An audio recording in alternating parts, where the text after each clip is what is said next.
Howdy Lab Partners, how's it going? We are doing some terrain today. We're doing more October spooky stuff today. And we're having some frank and candid conversations about death. Yes. Which we're excited about. We're going to have a little bit of a death faction quiz for Cire. Oh, okay, fun. He's going to get to answer some questions about Age of Sigmar death factions. We're going to see where he would end up based on how he dies. Oh, cool. Is this like a... yeah. I guess we'll see. Cire, this is your death. Like, this is your life. Remember that? What is that? It's an old-timey thing. Anyway, moving on. We're playing terrain today. We'll do a little zoom in now, real quick.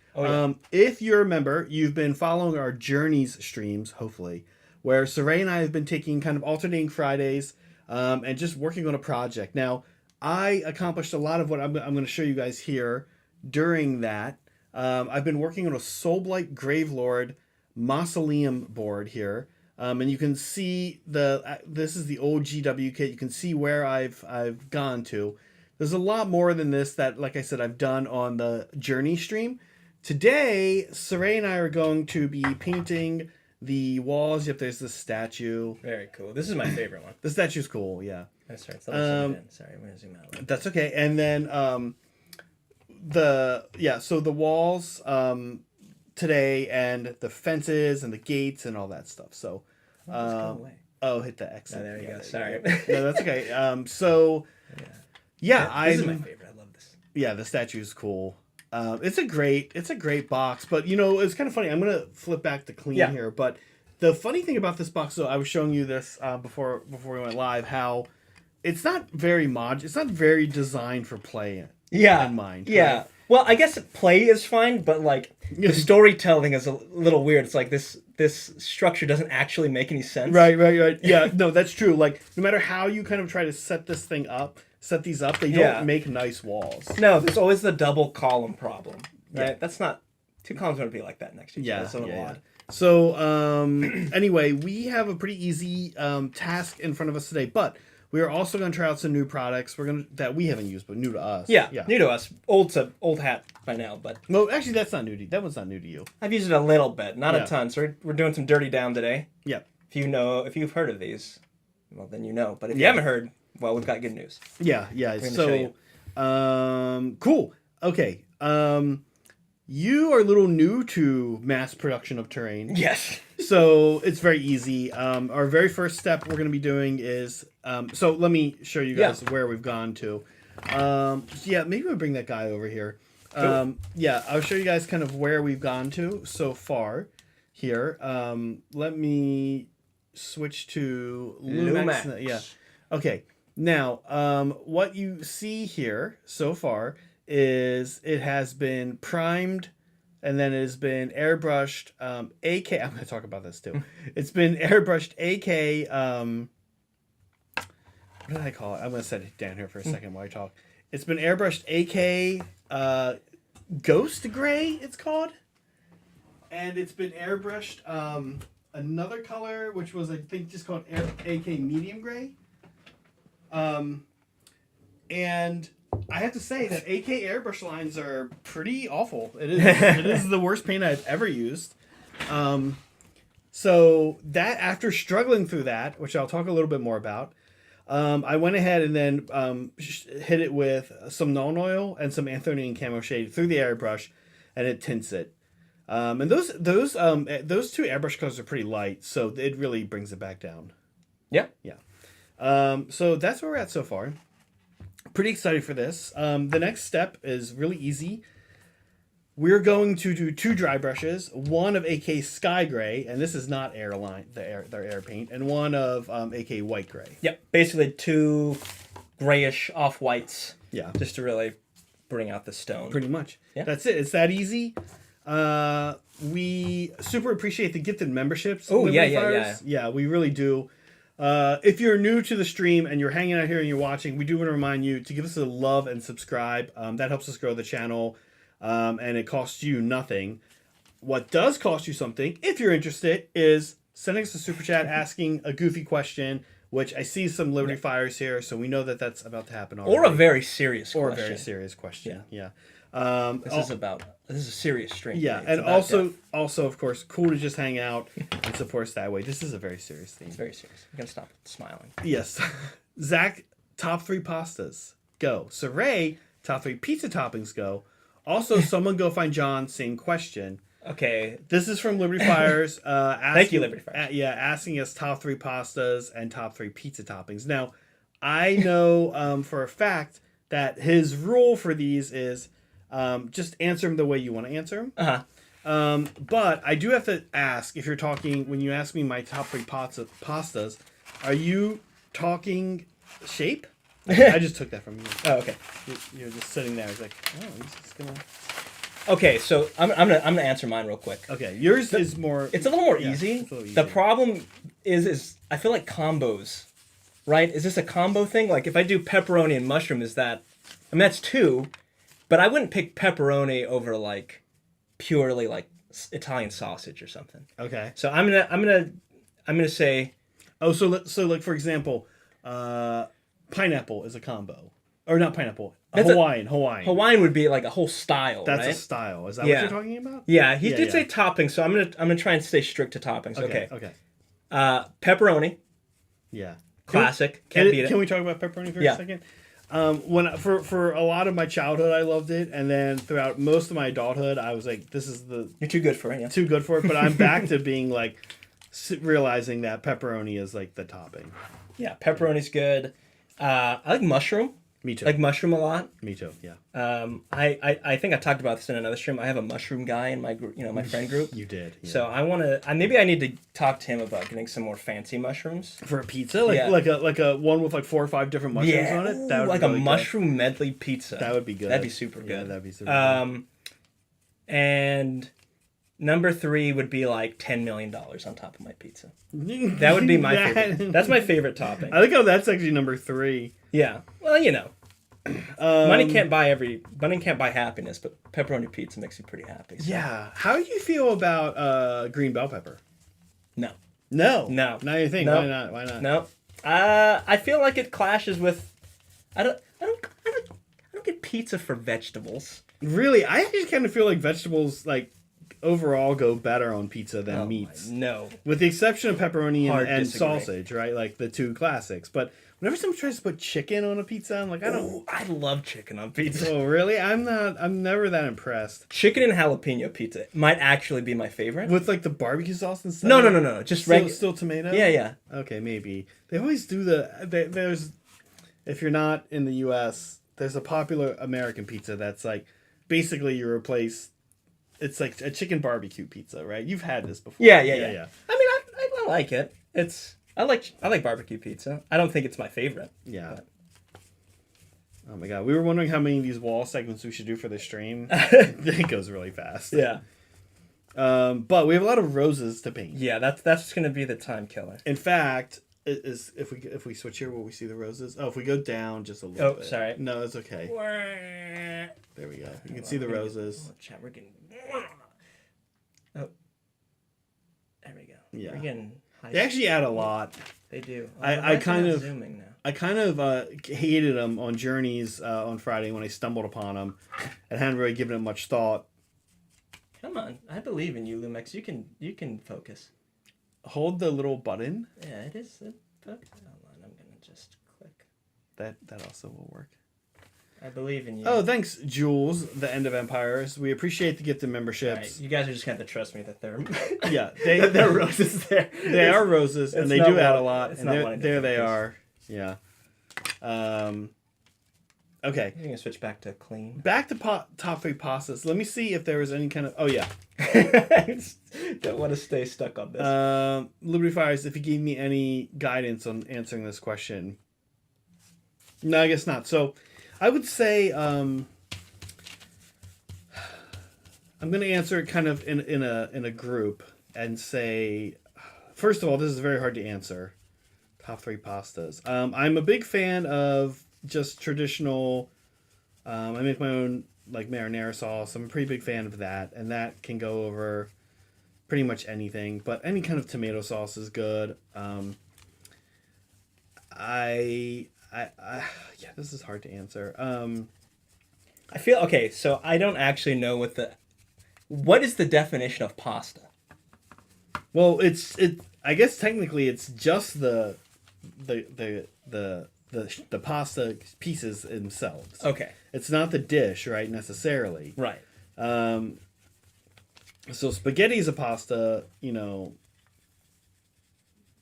Is ramen pasta? That's what I'm trying to figure out. No, so I think that typically is a place designation that we would all largely accept as being from the Italian tradition of making noodles. Okay. It is different than noodles from East Asia in that it has eggs in it. Okay. Usually. And or is made from two different particular wheats that you wouldn't find in East Asia, which are durum and Somalia. Somalia? No, that's in Africa. Samila. I always forget how to pronounce it. But there's two different particular types of wheat. So usually it also has eggs in it. Whereas noodles from East Asia usually have like the baking soda thing going on. Okay, I think they also you can get egg. Well, yeah, you can. You of course can get now, egg. of course Yeah. now, right? Yeah. But traditionally, how they were made, right, is the thing. Gotcha. So no, semolina. Sorry. Yes. Thank you, Soups. Yeah. So I would say that no, ramen is not pasta. It's noodles, and spaghetti But is not noodles. pasta. Okay. Yeah.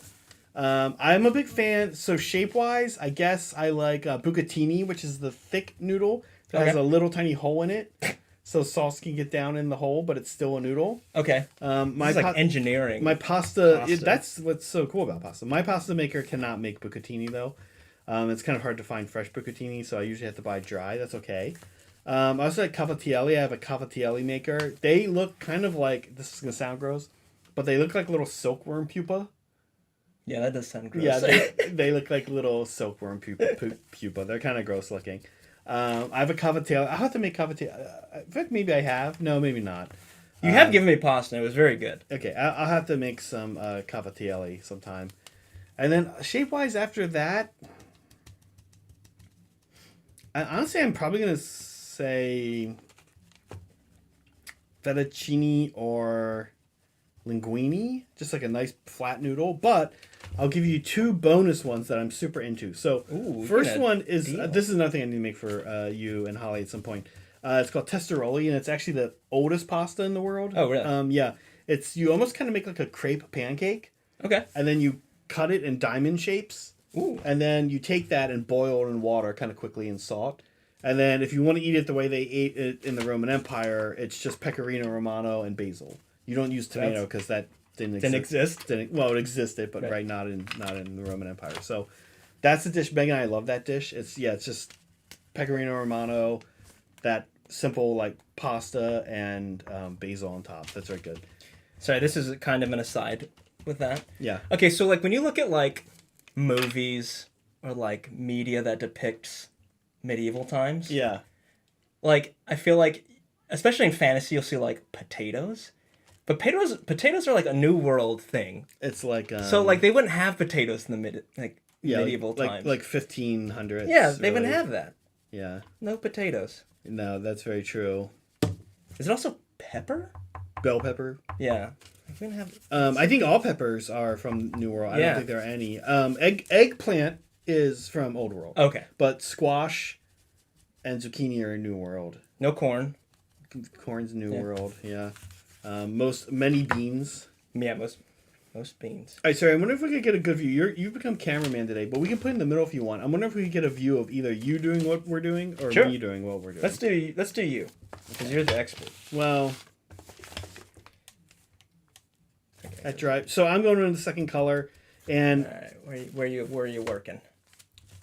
I'm just gonna be like here. Okay. Thank you. So I'm moving on to the second color, which is a slightly lighter color. You should switch to Lumix. It's great. Oh yeah. You can't see what I see. There we go. And that's it.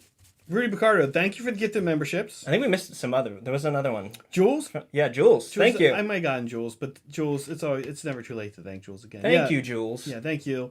thank you guys for all the get the memberships. Rudy, you don't have to apologize for not being around. He says he just got back from deployment. Oh, I know that feeling. Yeah. Hope it went all right. This is like where you were deployed too, right? Not temporarily. Not Oman, but yeah, Bahrain. That neck of the woods. Yeah. Can your finger? Oh, there we go. So, good to have you back, Rudy. Yeah, welcome back. Yeah. So after deployment, do you get time off or typically not necessarily? Sometimes. Yeah, usually we did. I don't know if that's standard though. They would allow you to take leave, but you'd have to. It wasn't like it wasn't like bonus time. Yeah, it wasn't like everyone just. It's usually lighter work because what are you gonna do? You just got back. Right. Am I staying kind of where I'm supposed to? Yeah, I can zoom out a little bit too. Okay. Maybe. I was trying to get a nice close up, but. Yeah, just real simple dry brushing. One of the things I did want to talk about briefly with the terrain. Siri's got this nice shot on here. I'll talk about when you're doing this. You kind of have options and choices to make about what you're going to call attention to, and pick out. And we're going to do really only the roses down here and down here. I've seen these skulls get painted bone color. I have to say I don't love it. I think I'll probably do. I have some AK black metal on the way. Oh yeah, and I might do this kind of cross thing up at the top. That color. I actually. Now that it's dry brushed and stuff, I kind of like it. Kind of like it like this. Like I don't know that I was thinking about doing a bronze, but I don't think I'm going to. It's loud, and I don't really like my terrain loud. To be honest with you, I like it the way it is personally. Yeah, I kind of like my terrain monochromatic, which brings us to my inspired picture here, and I'll talk a little bit about this. So the idea here for this board. Is that it uses these Sigmarite Mausoleum kits, and what I wanted to do is basically kind of replicate like a Northeast U.S. kind of where I'm from, Mid-Atlantic, Pennsylvania, Maryland, and just like what it looks like when it's foggy. Maybe it's winter time. I think probably the 2 forests I'll make on the board will be devoid of leaves. Ooh. Yeah, that fits the death theme, right? Yeah, but also at the same time, there is like this little element of life, which is the moss and stuff. So you could easily see like on a foggy October day, late October, early November, the leaves are gone. Kind of like this picture right here that you see, the leaves are gone.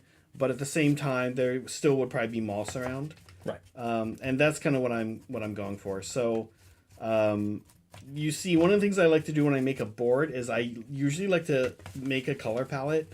And I don't often always necessarily go and actually make a color palette. I usually kind of just decide colors. Yeah, just kind of think about it.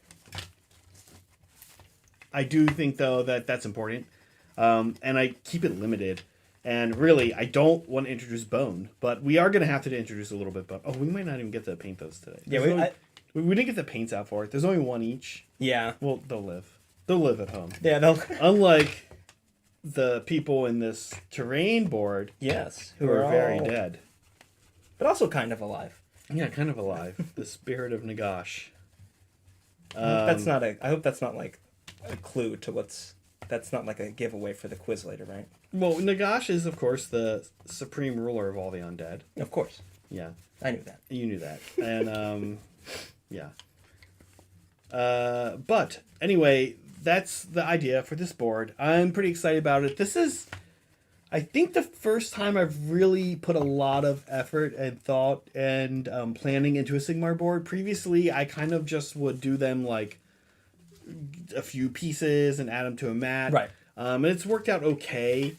But this board actually has a lot of different components. It's got the plastic. It's got the pink foam, GW kits, etc. So I'm pretty excited. Rudy said time off after deployment depends on the command. He wasn't able to take any. Yeah. Interesting. Well, good that you're back in the States. Just in time. I don't think he's back in the States. Oh, he's not? No. I think he's back in Bahrain. I don't know. Maybe. Oh, okay. You don't have to dox us. Or you? No, he says. Oh, I am back in Brain, but on watch. Oh, yeah. Okay. Oh, okay. Okay. So he's stationed in Bahrain. Okay, got it. So you wouldn't really care about taking time off anyway, necessarily. Yeah, you can go. Yeah. I mean, you can go do if you're. Oh boy, never mind. Maybe I should. Never mind. You can go do things. Okay, got it. Yeah. I knew. No. Rudy, if you're on the Discord, I can talk to you privately. I should not bring that up on stream. Some stuff about Bahrain. About Bahrain. Yeah.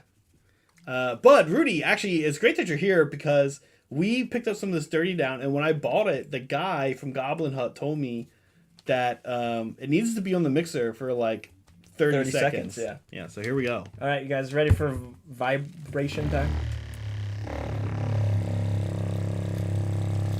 Not awkward at all. Wait, Jules, you're in Wales? Or are you just giving out random information about time zones? Or he's telling where other people are. I like the idea that he's telling where other people He's are. just saying just giving out random time zones. Wait, Ted, are you still at 428 Maple Street in Apartment B? Wait, Ted, what time is it in this is exact address? All right, so I kind of missed you doing I haven't used the Rust yet. Okay. I just put it on. Yeah, you just so if you haven't used Dirty Down Rust, it's a little weird in that if you put it straight, it just kind of we won't dilute it. Yeah, so you can dilute it or you can put water on after you've applied it. So if you apply it just flat, it just kind of looks brown, and I mean brown and orange that is rusty, but it's not. It's kind of diminishing the potential of what the Dirty Down Rust can do. Okay. So what you want to do is you want to apply it fairly thick and then apply a little bit of water afterward. Okay. And we have to be careful here that we don't hit the stuff, or we're going to have to do cleanup. Or we can flock over it. Oh, yeah. Which we'll do.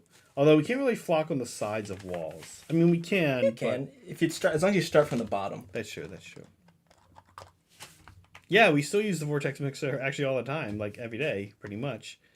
Oh, yeah. Yeah. Of course we use the Vortex. It's the... Yeah. Oh, wait. How long do I have to get the water on there? Oh, it's too late. You gotta throw the whole thing away. No, but it seems like it dried kind of fast. No, I mean, you'll just reactivate it. Oh, the water will activate it? Okay. And I'm now on the step that... Ooh. Oops. Well, what happened? You give me a nice streak there? Went a little heavy on the dry brush there. So you said you just do this on the higher points, right? Yeah, pretty much. Okay, but I might particularly prominent things or things you do want to bring out just a little bit more. Okay, let's do that. Yeah. Oh man, this stuff does look great. Yeah, it looks good. Yeah, I see why. Oh, you want to show the chat? Maybe show it, bro. Okay, this is Dirty Down Rust. If you haven't seen this stuff, it's pretty amazing. Ooh, someone's yelling outside. Mm-hmm. Can you bring the light a little bit more? It's a little dark. Like, where'd you put it? Sorry. There we go. Yeah. Yeah, you can switch to it. Oh yeah. Oh my god, I keep forgetting that I have to do that. Okay. So right now it's wet, obviously, but like you can kind of already see, especially in that right corner, like right there, like it's already turning to rust. Yeah. You can turn it towards the camera a little. Yeah. And we didn't even. I tried to be clean when I painted this. Yeah, I'll show you guys the application on the other side. I tried to be clean when I did this. I actually even used a Sotar on the posts, but I was pretty sure that we'd have to go back and black it out with a brush. But Saray pointed out that we might not have to, and we tried it out and we made the call that we didn't really have to. So. Yeah, the rust covers it's so opaque, and it covers the previous layer so much you don't really need. Oh, and now we are going to have to paint over the roses. Is that going to be okay? Yeah, it doesn't leave too much of a texture, so I think it'll be alright. Alright. I'm almost like one step ahead of you, which is good. Yeah. Okay.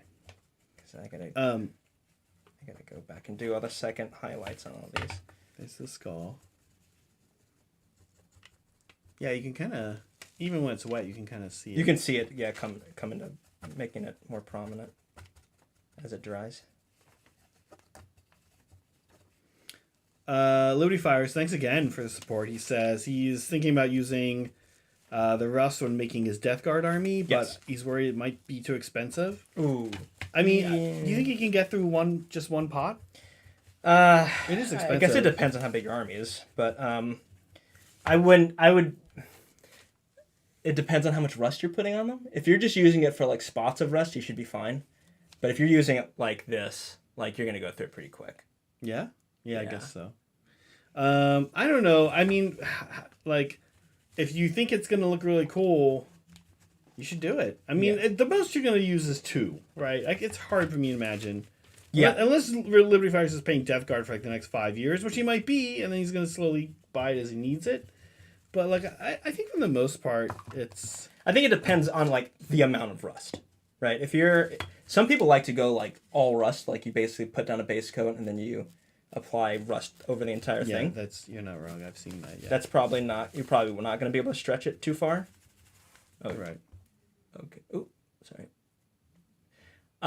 Also, ideally, you would grab a blow dryer and blow dry these, and it kind of speeds up the drying process and it allows you to see it more. I don't feel like it's taken too long to dry though. Really, has it? Not too long. But we are thinning it. I feel like if it's not thinned, it takes a while. Interesting. Yeah.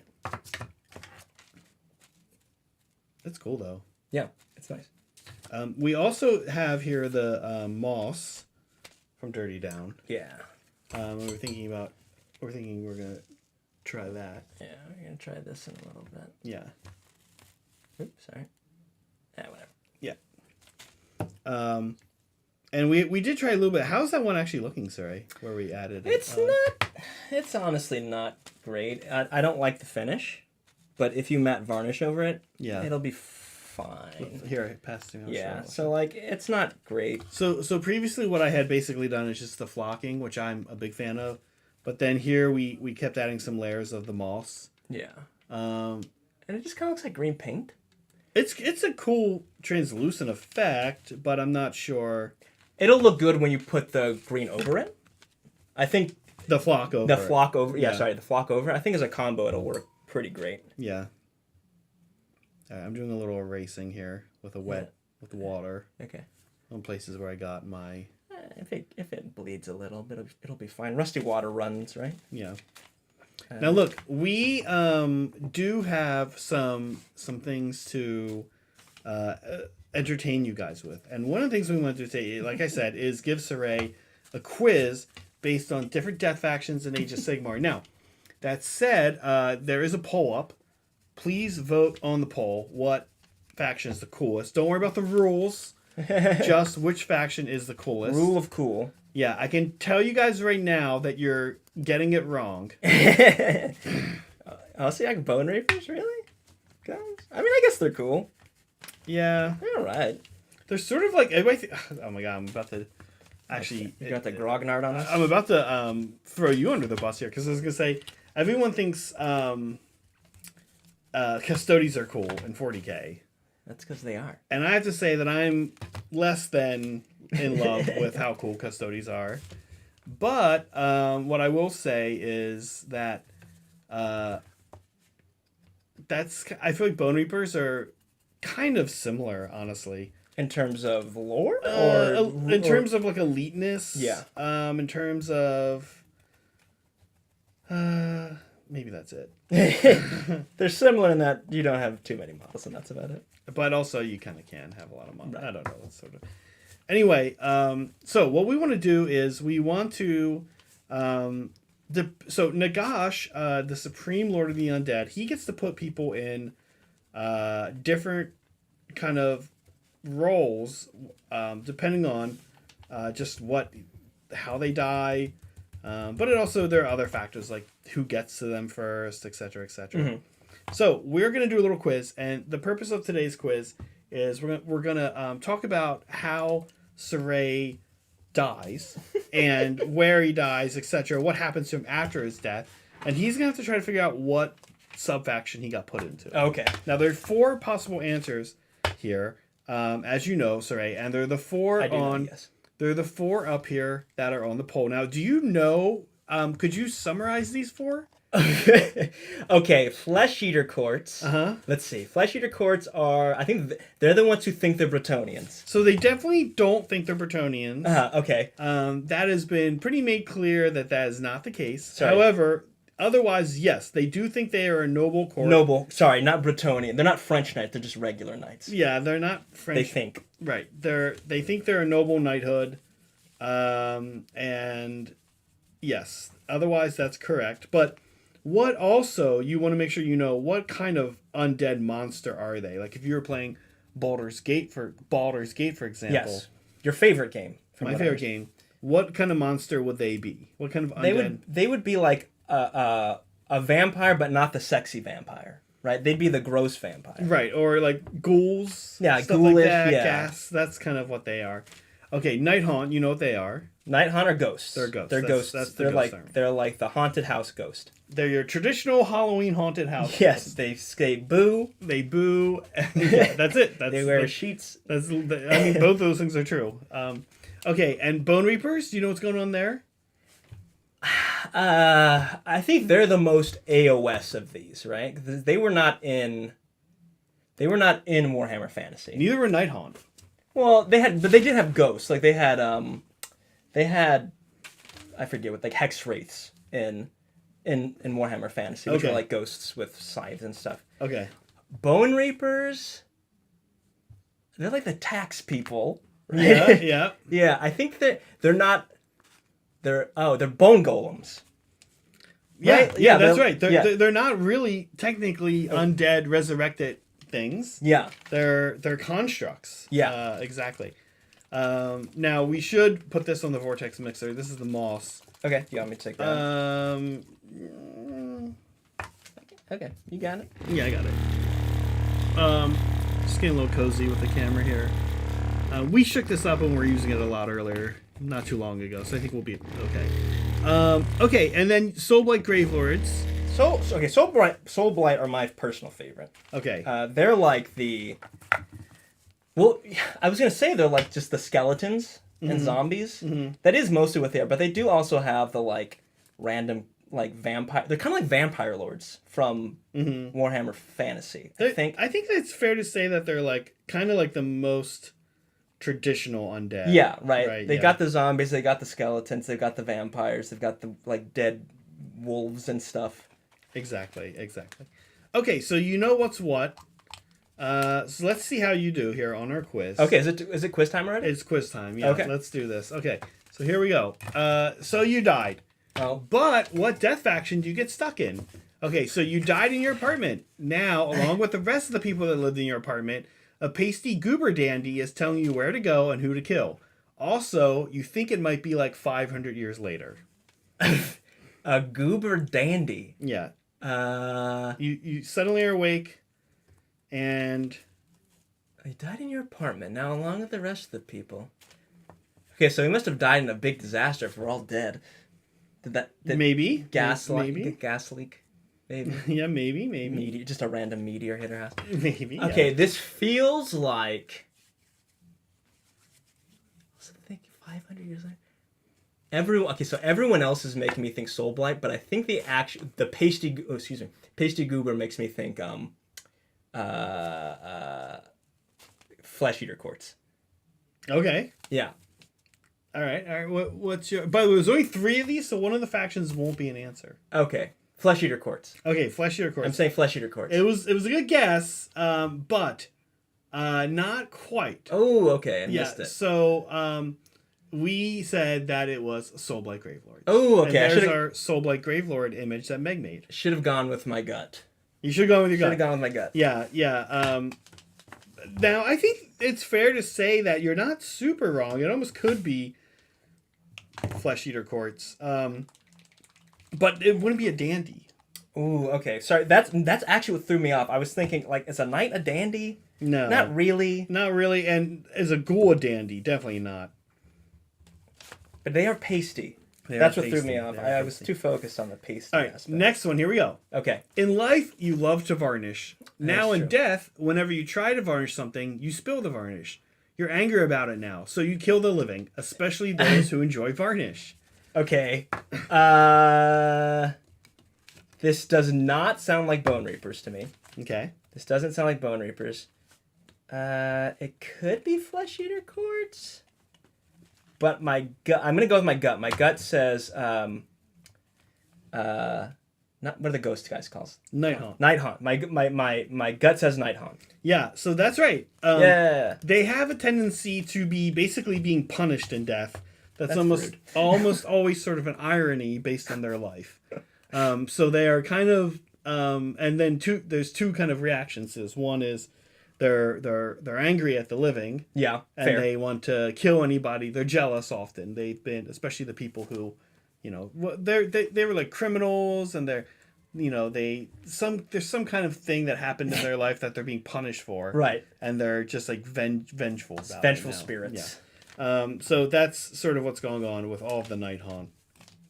Okay, that was pretty good. So far you're 1-1. 1-1. Okay, can I come out on top? Can you come out on top? Here we go. Let's do it. Yep, here you go. All right, last one. It turns out after your death, your soul went Nagash knows where, but your bones are now being used as a coat rack. That's Bone Reapers. That's Bone Reapers. That's definitely Bone Reapers. That's Bone Reapers. Congratulations. Yeah. Yeah, so that's right. Your soul is probably in a conglomerate of souls that are maybe being used by the Night Haunt to pass a blade of wounds off from characters onto you. But your bones, your bones, meanwhile, are a coat rack. Well, you know, for high-ranking. I like to help out. for high-ranking Mortisian, who are like the bone-shaping guys. Yeah, pretty cool, huh? I'm just glad he thought I could be something useful. I'm just glad of the potential Nagash saw in me. Yeah.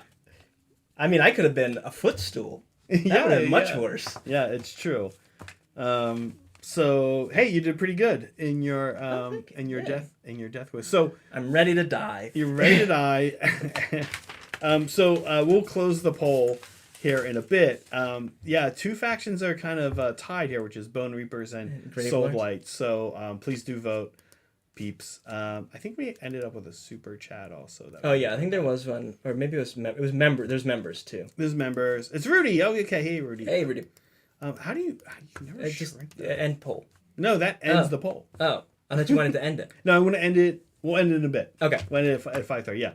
Okay.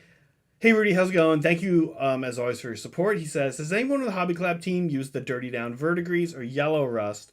Also want to know if you use them with pigments, weathering powders, etc. So we have the Verdigris. Yeah. You said you've used it? Yeah, I wasn't a huge fan. Mm-hmm. I felt like it was harder to control, and the scale felt wrong, right? Because if you're painting verdigris, right, you'll get like different color spots, but they tend to be small, right? Okay. Whereas this, when I painted it on, it felt like the edges were very green, and then there was just this one very bright green spot, and it would happen every time I would put it on. Oh, interesting. Yeah, I think a good way to use it though, if you do get it, is cover. Okay, let's say you have this, right? So let's say you have this statue. Do you want this guy? Yeah, sure. If I were to do it, you got me. Yeah. Okay, you gotta switch to it. Yeah. Sorry, I'm. Okay, it's real dark. But let's just say you have this statue, right? I would paint the entire thing like a scale 75 decayed metal, or your bronze, whatever, your dark bronze, whatever. Cover the entire thing with verdigris, with Dirty Down Verdigris. Yeah. Let it sit, let it completely dry. Come back with a dry brush, and dry brush that same bronze metallic color over again. So you get like the edges in it. The edges come back to being the metallic again. Yeah. And it'll break up. It'll mostly break up the problem I had with the verdigris, which is that there's these weird spots of color. So we were talking about these products, Rudy, Cire and I, before the stream. We'll I'll show you where I'm at. This is where I'm at. You know, we'll follow you here for a bit. Very pretty. So where are you going on to next? You doing rust now? Yeah, I got rust next. Okay. Sorry, you were talking about yellow rust. Yellow rust. Speaking of. Yeah. Rust. So let me talk about yellow rust first. You have not used this one. This is a new product. Yeah. You said you can almost get, and the guy told me this too. Yeah. The Goblin Hood guy. You can get the yellow rust effect by how? So if you thin it down a lot. Okay. If you thin rust down. Yeah. So maybe I won't. I can cover it. So maybe I'll try and show it a little bit here. Or even on the paper, or wherever. Yeah. I mean, it'll be fine there. I just broke a piece off. That's okay. That actually happens. Is this brush okay to use? Do you have a bad brush I can use to apply this dirty down? Oh yeah, absolutely. Because it's not good for your brushes. That's one thing I can say for sure. Okay, so. Oh, we should also do these spikes. Okay. With dirty down. Okay. I'm realizing. I'll hit those. So I'm gonna apply it pretty thick and neat out of the bottle, and apply it all over these wrought iron gates. Yeah. Bars, whatever. And then once that's on, once it's nice and globbed on there, you can come back with. Generally, you'd want warm water if possible, but just grab some water and just kind of throw it on there. So I'm going to put it on this top part of the gate. We do have to let it dry, so we can come back to it though. Okay. Can I actually get a little bit? Yeah. More of the rest? Here you go. Maybe I'll... Yeah. Actually, you know what? Once by the time we've loaded a sponge up, it kind of lasts for a while. I'm still going to do these spikes on the top. Okay. Cire with dirty down. With the sponge. Okay. See how it comes out. I'll let you know. Okay. Go back to the other side. So the yellow, though, I have to say, and I should preface this, Rudy, by saying, I didn't see a lot of demo or a lot of work with it. I did see the guy at Goblin Hut at Nova Open. He had a display where he was showing the different products and how they were being used.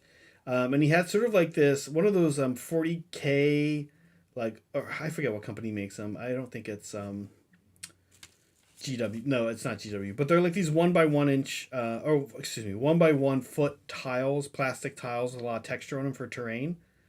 I forget the company that made them. But anyway, you lay out a bunch of these, you make a cool terrain board. They're cool. And he had gone through and was doing different effects on them with the different dirty down. Right. And I saw the yellow rust, and I felt like I was there with KK actually, who some of you know from the stream, and KK and I were kind of what would you use this for? Yeah. I really don't mean this as an insult. I'm gonna say it looked like cat vomit, but this stuff is supposed to look gross, so that's not really an insult. But I could see maybe a Tyranid. It didn't look like rust. It didn't look like rust, right? When you think of rust, you think of orange, brown. Yeah. Whereas this yellow rust, it's yellow rust, but. Yeah, so I haven't seen that. We all kind of know what mossy, slick stone looks like. We all kind of know what rust looks like, verdigris looks like. The thing that it's trying to depict, I felt like, Cire, that I had not really seen, and Rudy, I felt like I had not seen that in person, right? In person, or yeah. Maybe the closest thing would have been it almost looked like if sulfur and water mixed and spilled, or it looked chemical. That's kind of what it looked like. It looked like a chemical spill or something. Not really reminiscent of rust. Also, it doesn't have the texture. I feel like it's missing the texture that the orange, the regular, gives you. I see. So on the gate here, by the way, I didn't do. Here, I'll hold this in front real quick. On the gate here, I actually didn't. I forgot to. You're not going to see it. No. Oh yeah, it's too dark. But I actually don't think it's bad. Oh no, you can see it. If you see it in the light over here, it's pretty good. Yeah. And that's kind of cool. And here, show it next to this one because we can show the difference of what happens when you thin it down versus when you don't. Yeah. Let's see if we should snipe it from there. Just zoom in. Yeah. Oh, there's your phone. Hopefully you don't have. Weird. Hopefully you don't have anything weird on it. Okay, so on the right is with water. On the left is without water. I gotta get our face out of there. Yeah. Oh. So bad. Oh, yeah. Oh, hey, that looks cool. Yeah. So the left is neat, straight out of the bottle. On the right is with a bit of water. So if you add the water, adds that, you can see the yellow, right? You can see the yellow coming through. Yeah. That yellow rust, I imagine, is that bright straight out of the bottle, which is fine. Mm-hmm. But if everything looks like that, it's not really the look I would want for rust. Right. These look great, though. Yeah, they look good. Actually, in the light. Yeah, especially. And this looks great. Like, yeah. Looking good. Hey, I actually get why people like the rust. Yeah, it looks great. The verdigris you see down there, I mean, not the verdigris, excuse me, the moss. Mixed, I think you and I already talked about this. We have a little bit of mixed feelings on this. Yeah. I feel like it's going to look nice. I'm going to go back to clean. I feel like it's going to look nice with the flock, like we talked about. Oh, this one's yours. Yep. But I'm not sure. I'm not sure. Right. Okay. Can I get my guys back? Yeah, you can. Here you go. All right, so you've been now painting terrain for 40 minutes. Mm-hmm. What's your takeaway? How does this compare to the normal stuff you do? You know, Pros, there's a lot. cons, There's a lot less. There's a lot less edge highlighting, which I like. Yeah. If you're edge highlighting, if you're actively intentionally edge highlighting, it probably means you're doing something wrong. Yeah, you should. You're probably not going to like the end result. Yeah. Yeah, it's fun. It's a little bit like lower. What's the word I'm looking for? It's easier. I mean, it's lower skill, right? Well, not skill, but like it's like lower intensity. It's just like, kind of like I'm just kind of. It feels like a craft project, right? Yeah.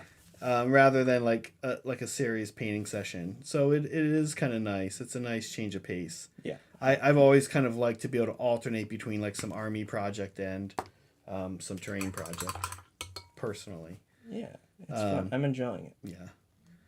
Rudy, I haven't used the verdigris. You know, the final thing I would just say to you, Rudy, about these effects, especially verdigris, and we were talking about rust, honestly, this way as well, is that there's so many ways to do these things. Yeah. And almost all of them look pretty good. Yeah. Like, if one is making its rounds, and you're going to look and you're going to go, oh, I don't like that one. Or that's not the kind... Like, I actually don't want a particularly orange rust on this, right? So, you know, but we've seen the Duncan Rhodes method you and I were talking about is typhus corrosion, let it dry, then rise of rust, right? And it looks great. Yeah, and it works. It's totally a thing. So, and to Liberty Fires is point 2, like, is it worth it? Because it's like $20 a bottle. Yeah, it's not cheap. And you're saying, and I can actually see I can see our bottles and see that we're moving through it. We've made a dent in it, which is a little shocking because this isn't that much. No, it's. And I actually have a lot more of this to do, so I'm wondering now if I'm in trouble. If I'm gonna have to buy another bottle of this stuff. Yeah, you have to apply more than you think. It's not like you can spread it. If you want the desired effect of like dark, really orange rust, you can't thin it too far. And that means you can't stretch it very far. Yeah. So anyway, I think typically this is not to sound any kind of economic elitist or anything, but typically it's hobby and things are expensive. I understand, but typically I don't. There's only been a few things where I'm like, I'm not doing that. That's way too expensive. Because it's too expensive. I'll just do it slower. I'll just save up. You know what I mean? I won't drop all that money at once. I'll do it in a few. The exceptions to me so far have been resin basing on a whole army. Yeah. It just pretty much doubles the price of an army. Yeah. So I've never done that, and probably never would. Yeah, especially now that you have 3D printing, it's like so much. Yeah. You can find stuff from. I have to imagine that won't. I mean, honestly, I even just did the 3 green stuff world rollers, right? Yeah. Oh yeah, exactly. It's not like there's alternatives. There's alternatives, and there's alternatives to Dirty Down too. And frankly, yeah, if you knew you're going to be painting a ton of Death Guard, it's a decision you have to make. You either go, hey, I'm going to buy $100 worth of Dirty Down. Yeah. Which, I mean, we laugh, but like, okay, like that's what you want to do, right? Yeah. Or you don't. I will say it's a time saver. You just put it on. It is a time saver. Right, it looks great. Yeah, it looks great, and you just put it on. So you kind of see why they get away with it. Yeah. Charging so much. Because it was fast. It's easy. It's easy to clean up if you put it someplace you don't want it. Yeah. That's also what's honestly quite amazing about it. You can play with it. You can put multiple layers. You can do a lot with it. I have to imagine it's super popular in the diorama world. Yeah, probably. You could do some really great stuff with this, and it doesn't smell bad. Yeah, it is. That's fine. Yeah, it's not making us like sick or anything because it is. Is it alcohol? I'm not sure, but it says it's highly flammable. So that would be alcohol, right? yeah, seems like maybe alcohol. It smells like it doesn't smell like enamel, right? To you? No, I don't think so. We're not like really unhappy right now with how the room smells. So my guess is it's alcohol. Thanks, Rudy, as always. Yes, thank you. Okay, great. Did we miss anything? Oh, we did. Yeah. Cass, thanks for gifting a membership, Cass. We appreciate it. Thank you, Cass. Demon Gorgon. Demogorgon. Demogorgon. I think I've heard that name before. Yeah. If I haven't, welcome. If I have, welcome back. Yeah, we appreciate it. I am now doing... Oh, there's more spikes I need to rust up. Just take your time. I had to go back to the rust. Yeah. Did you get the spikes on top? Yeah, of that's that what thing? Yeah. Sneaky. Gotta hit him. The roses are actually going faster than I thought. Cire and I started our day together here today when he got here by kind of going through the steps, and I was like, the roses are what take a long time. But not so much, you think? They're going a little faster. I'm not sure. This is my second go around on them. Oh. And I'm being a little less careful, and doesn't seem to be affecting okay. it. I will also add though that they're almost like a little bit different on each of the things that they come on. So already I've had them on the mausoleums. Yeah. And I was having a little bit of a harder time like spotting where they were doing like that old model thing where I was like, is this a leaf or is this a flower petal? Yeah. That where's the separation between these two things? Right. Is this the wall? What am I painting? Yeah, exactly. And that's not the worst one because you can almost kind of make that call yourself. Yeah. You can make, I'm going to say that this is a leaf. I'm going to say that this is where the flower petals start. But to stumble upon that, I was like, And then like each one I got to looked a little different. And some of them just have like, actually, when you get to this guy, Cire, the one of the pieces we're painting is just a single fence. Oh, okay. Basically, there's stuff going on the right side of where the flowers are clearly on the left side, and I think the stuff on the right side is more flowers. Yeah, it looks like it is. I also hit mine with a lot of dirty down. Oh yeah, so it was hard to determine what was going on, but now that I'm doing it, I kind of see that it's okay. All right, we're doing which green is it for the? It is right here. Yeah, I couldn't see that. Oh. There we go. Oh, yeah. Okay, guys, we're going to close the poll in a couple minutes. Do vote. And then I want to know why you voted the way you voted. What makes you like one death faction over the other? What is we're far enough in that we can see our personal opinions. We're not going to sway these people. They've already made up their minds. No. Nor should we be able to. They're not going to listen to us. No. And that's a good thing. But they should do Soulblight. Right? You said Soulblight's your favorite. Yeah. Why is Soulblight your favorite? The skeletons. Well, Bone Reapers are like all skeletons. Yeah, but they're like weird skeletons. They are. You like just those classic do you like the new skeleton kit? Oh yeah. Yeah, with the armor. So cool. Yeah. I like I think I may have mentioned this before. When I was young there was this game called Killer Instinct. Sure. And that's right. There's a skeleton guy on it. Yeah, the skeleton guy was... I was too scared to play the game, but I liked him. Oh, my God. He was both my favorite part and the scariest part. That's right. There was a skeleton guy. His name was like Jack something. I think he was a pirate. Are you confusing it for Nightmare Before Christmas? Jack Skellington? No, I'm not confused. I've never seen that movie all the way through. So, really? Yeah. Too scary? Too spooky? Too spoopy. Too spoopy for you. Too spoopy.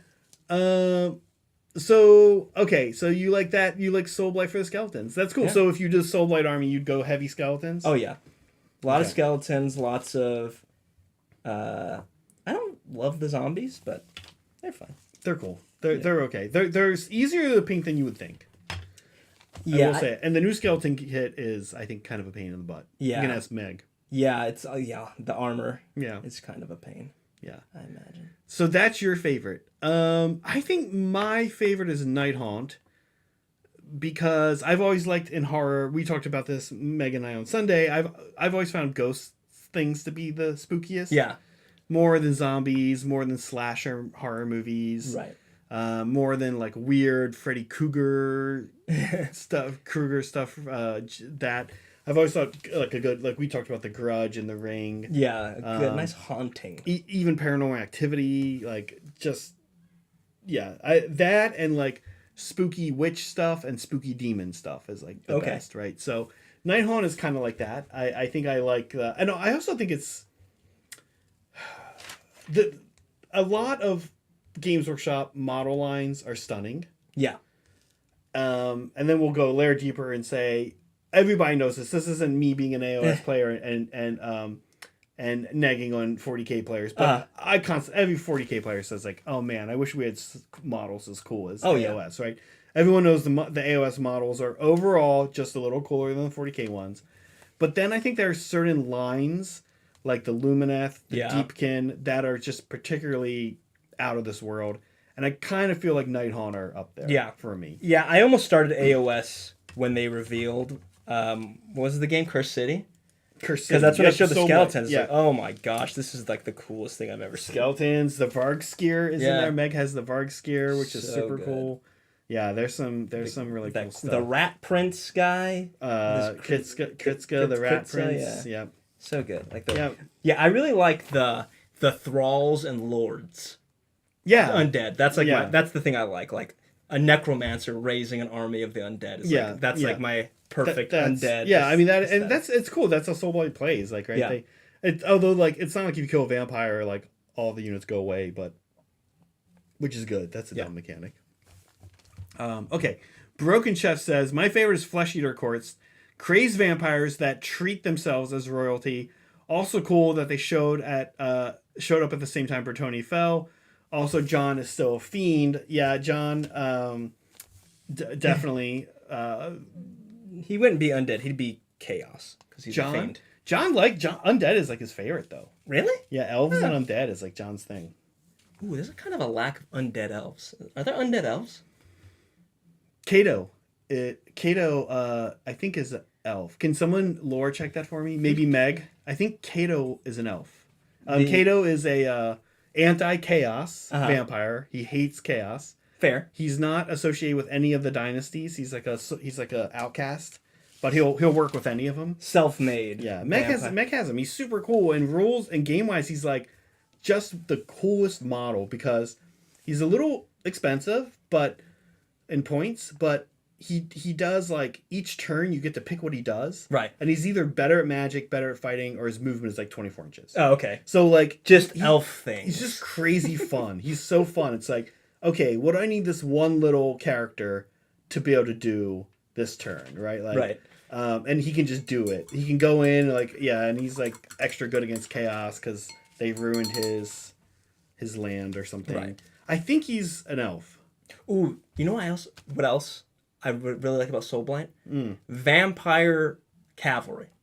To me, that's just like the cool. Yeah, that's just like the coolest thing ever. It's like, oh, we're gonna be vampires, but we're not gonna be like, ooh, we're seductive. Yeah, it's like, no, we're gonna get on our horse and kill people. But actually, all of the vampires in Soulblight, like the vampire lord on foot, the original model with the bats in his hair. Yeah, that guy's like 3-up armor. He's like got a huge sword and he's got like a dynastic weapon, it's called. I mean, he's like a butt kicker too. Like he's not mounted. Yeah, but he is not like a as I called him, a pasty nerd, goober dandy. Yeah, he's like ready to rock. And like vampire foot characters are like just hit a little bit hard. They're like on the high end of hitting hard as a character. Yeah. Plus, if you don't, they heal. When, yeah. So if you don't kill them, they just heal back up. Super annoying. Yeah. But I get it. Yeah, the Blood Knights are cool. Yeah, I think they're just like super cool. It's like, yeah, I'm just gonna put on my armor and we're gonna go use my super speed and Yeah, you'd be shocked how much a character that moves, because there's not a lot of this in 40k. A character with a 6-inch move that has fly, you'd be shocked at how useful that is. Oh, really? In Sigmar, yeah, because you just wrap him in like zombies so he can't get hurt, and then when he needs to get out, he's just like, all right, bye. Yeah. That's fun. And you wouldn't think it'd be that useful, but like Meg's constantly like starting to move. I'm like, Meg, you have to move was like, he can't do that because you have to move this. And she's like, he has fly. I'm like, peace. Yeah. Michael Cody, Goober Dandies Unite. Yeah. Michael Cody starting. Molecule Cody. Sorry, his real name we don't know. Yeah.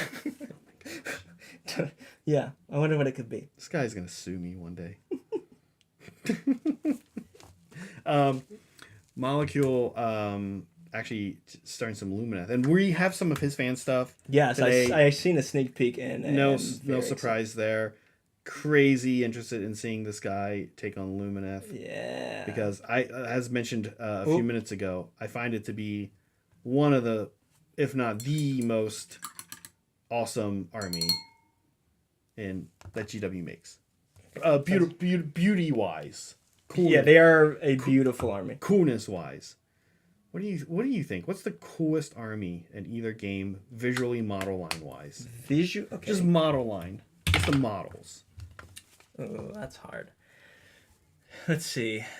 40K. When Surrey's done with this answer, I'm ending the poll. Oh, okay. Okay. 40K. I feel like Sisters of Battle. Oh, okay. Yeah, I feel like most of their models are just incredible. Like the Saint, not Saint Celestine, but that's a good model too. Mm-hmm. But the Triumph of Saint whatever. Oh yeah. Oh, it's so good. That's like, I think that can give pretty much any model in AOS a run for its money. Mm-hmm. It's one of the most amazing models. Yeah. Let's see, AOS though. I mean, yeah, it's either Soulblight or Lumineth for me. Soulblight. So okay. Soulblight's interesting that you say that. I think a lot of 40K suffers from this issue that kind of Soulblight does when it comes to seeing which one is better.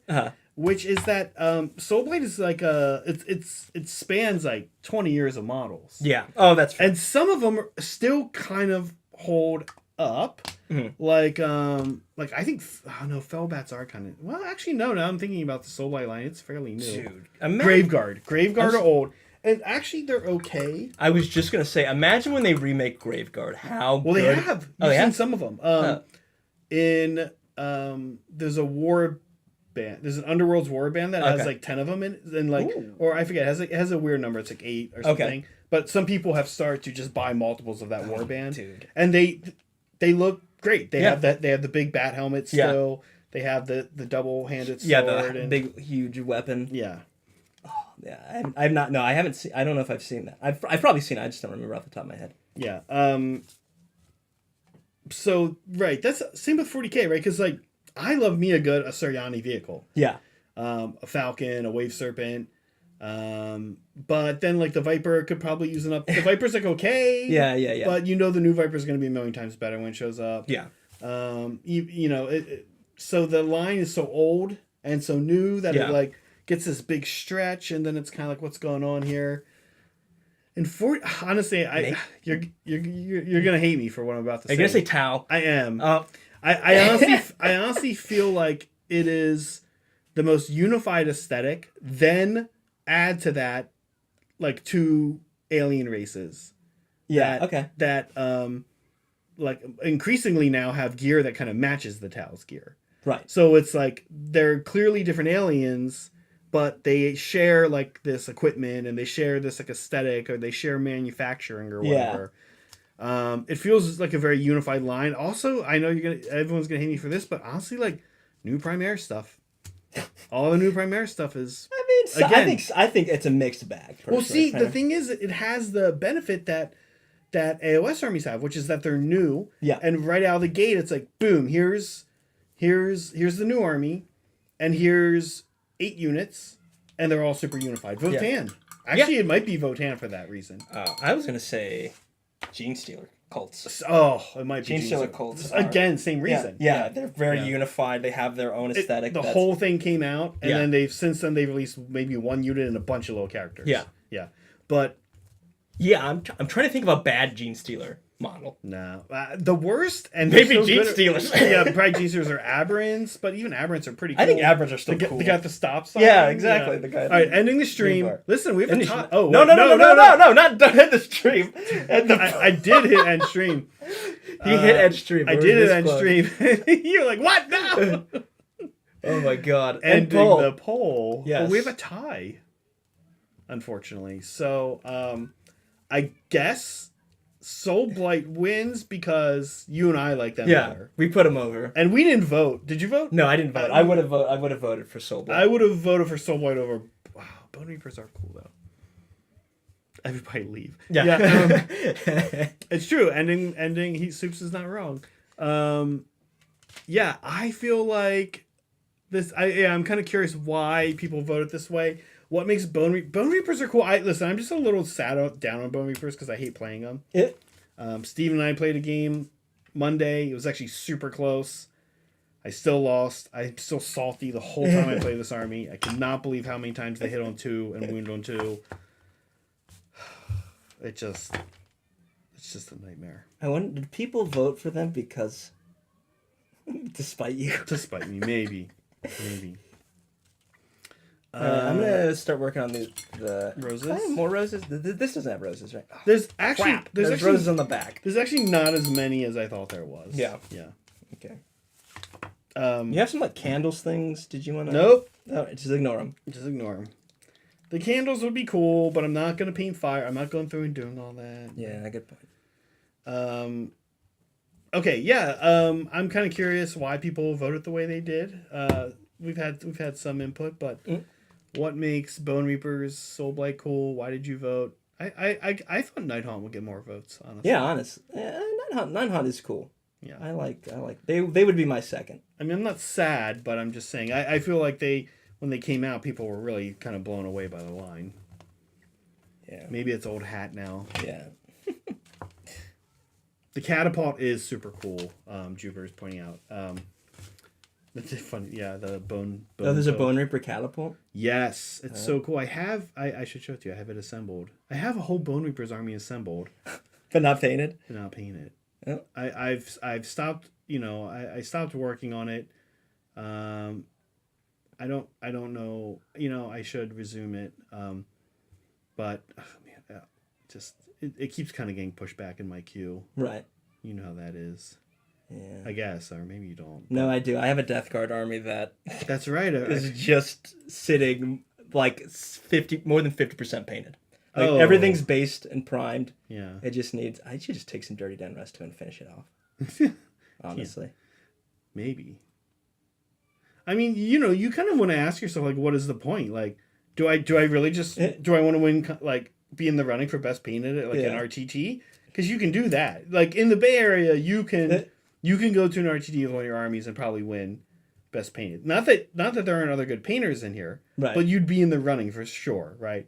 There's Andrew Whitehead, there's Brian Levy, there's great painters. Just make sure they're not going. Just make sure they're not going, right? But do you want to be in the running for best painted at a bigger event? Yeah. Right? Is that the goal, or is the goal to just have a Death Guard army that you can start playing? Yeah, I think that's more what it is now. I think I just want to have another army to play. You're also currently not doing commissions. Yeah. But you might one day again, and that's kind of a dilemma too, right? Like, do you want to be that guy? I've seen his Death Guard army. It's not that great, right? Like, that's kind of an issue, right? If you're doing commission painting, like, you kind of don't. And someone's like, "Can you just slap chop me some crap, and I'll pay you like a good price?" You're kind of like, I mean, I could. Don't tell anyone I painted it for you, I guess. You know what I mean? Like, yeah, that's true. You don't want your.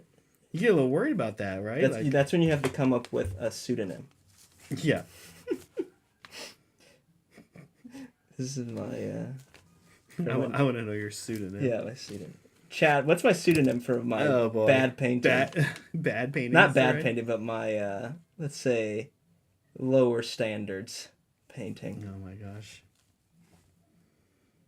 Yeah, like when you oh my gosh, places. You and I think talked about this like when we first met. I think maybe we didn't, but like how some painting studios are like, okay, do you want A level, B level, C level? Yeah.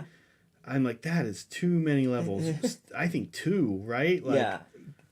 Good or good enough? Yeah, kind of, right? I couldn't, if I ever did commission painting, I couldn't do more than 2. I couldn't offer more than 2 levels. Yeah.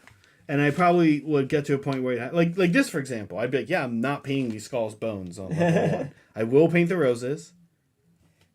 I'm not painting the candles. I'm not painting the skulls.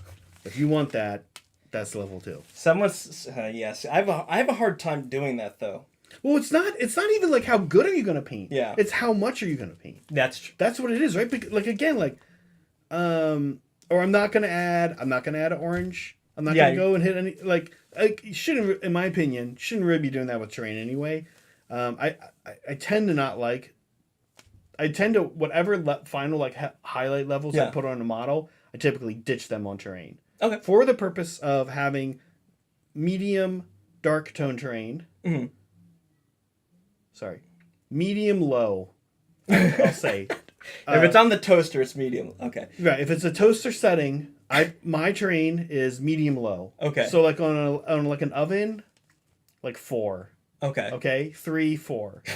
Okay. Maybe a centerpiece that gets up to a 5. Okay. That's because all my models start at like a 6. Yeah. And honestly, I'm talking about value here, like the color value. Because if you've ever seen like a dark army in a board where someone has painted too bright, have you ever seen like, someone who's not like an amazing painter and they paint their guard army like brown? Yeah, it's like really blends in. And or they play on a snowboard and you're like, why are there cockroaches? You're like far away, like, wow, there's cockroaches all over that snowboard. Oh no! And it's not an insult even to their painting; it's just the color choices, right? Some colors clash really hard with, like, they'll work with some boards. There's colors that work no matter what. But if you keep, like a red army looks good no matter what. Blue army looks good no matter what. Brown, you start to run into problems. Brown, but if you keep the values up on your model, on your armies, and you keep the values down in your terrain, now anything is possible. Our oven's not set by temperature in California? No, we mostly go off vibes. Temperature? No, yeah, it's a vibe. We're like, it's a vibe. No, like I feel like a... No, like... Hottish. Like a stovetop. We're talking about, like a stovetop setting. Or a toaster oven. Or like a... they have like... Yeah, they do. They have like you're talking about, like... Yeah, it's like a little... what are you feeling like today? Yes, we have actual temperatures. Can I get that Athonian camo shade? Yeah. Thank you. How your flowers coming out? I don't have any red on them yet, so there's still a chance to screw it up. I like that. I like that. I like that. That mentality. It's always possible to screw. Screw it's up. never too late to screw the whole thing up. Sorry, I was gonna say someone commissioned me to do some guard. Yes. And they were like, "Yeah, look, I know you can paint like pretty good, but like, can you just do like battle ready?" And I was like, "Yeah, sure." And I did it, and I ended up painting the pupils on every model.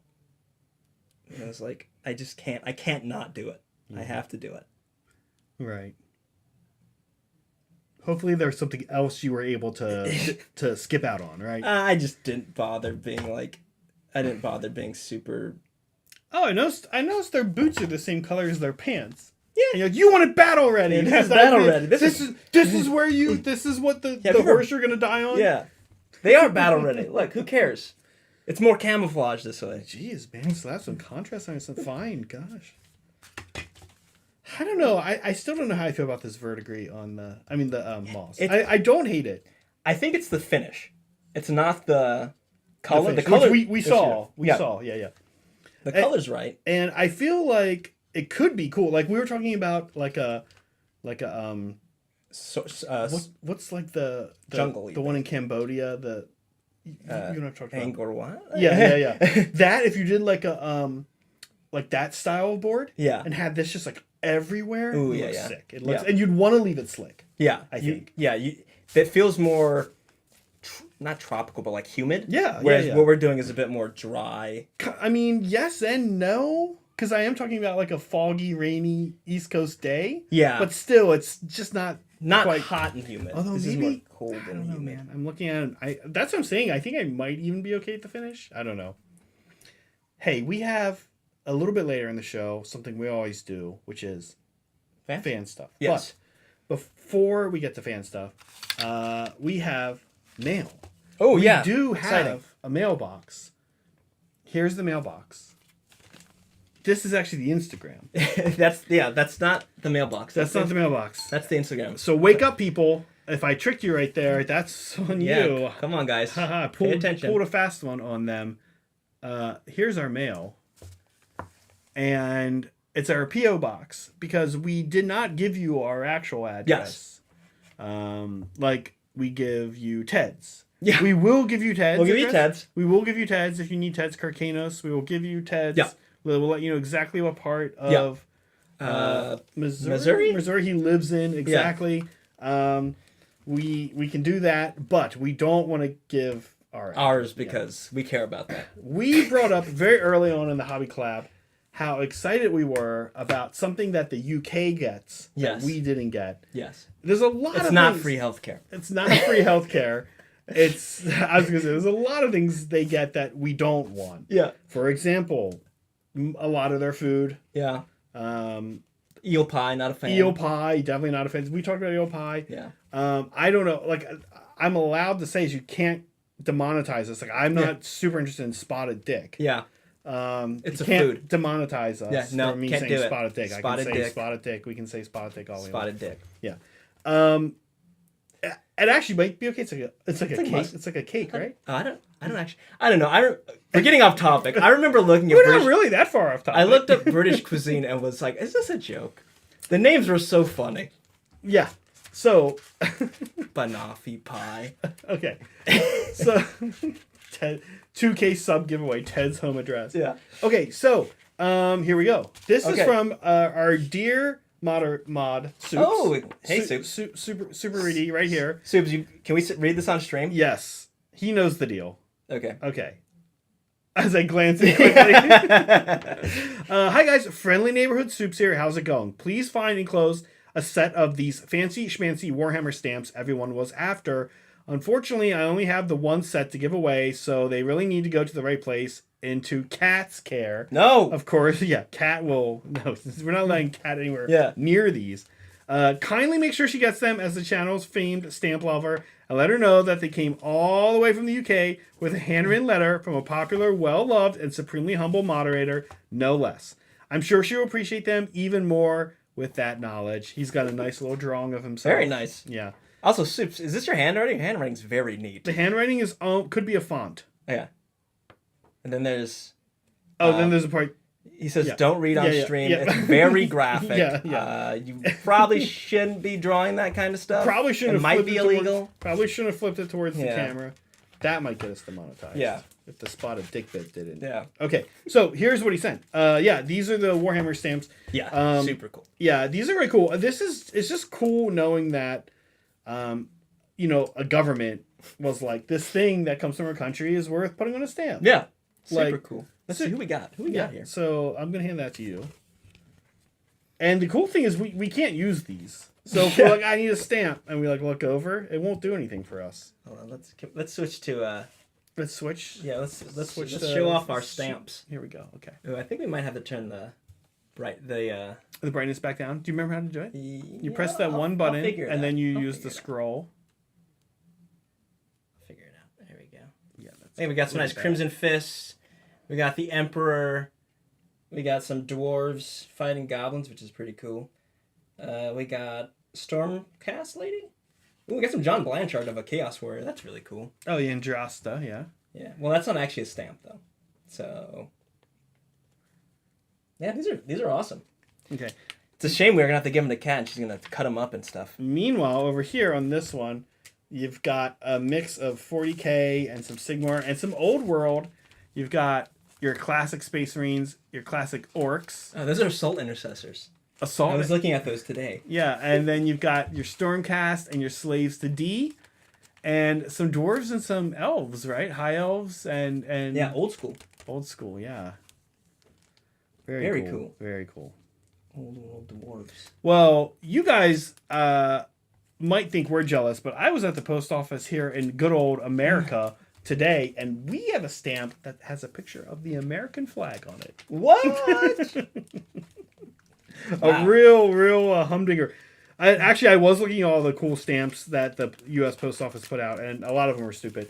But the National Park series is super cool. Yeah, that's pretty fun. Because it's like really cool paintings of that people did of, our national parks. Soups, thank you so much. This means a lot because I just wanted to see him. Yeah. I almost am like just glad to see him in person, hold him, and I assumed I'd never get to see a Warhammer stamp ever. And now our dreams have come true. Yeah. Yeah, actually, seriously, those are really cool. Thank you for sending those. Yeah. We think we should frame them or something. We think we're gonna frame it. Yeah. It's just about to, we think we're gonna frame them, and put them in the studio here by the OSHA poster. Yeah. Yeah. Yeah. Forever stamps. Oh, it doesn't matter. It's terrain. Yeah. We have these types of stamps called forever stamps in the U.S. Mm-hmm. Which what happened? You guys. My guess is that the UK and European and Australia, other countries, either do this now or did it before us or have done it since. Basically, stamps used to be set at a particular value. Yeah. Do you remember this? Well, they still are. There's also forever stamps. Holly knows all about this. Holly has to do a lot of mailing. Knowing about stamps does feel like a Holly thing. Yeah. She's got to know the when the prices change.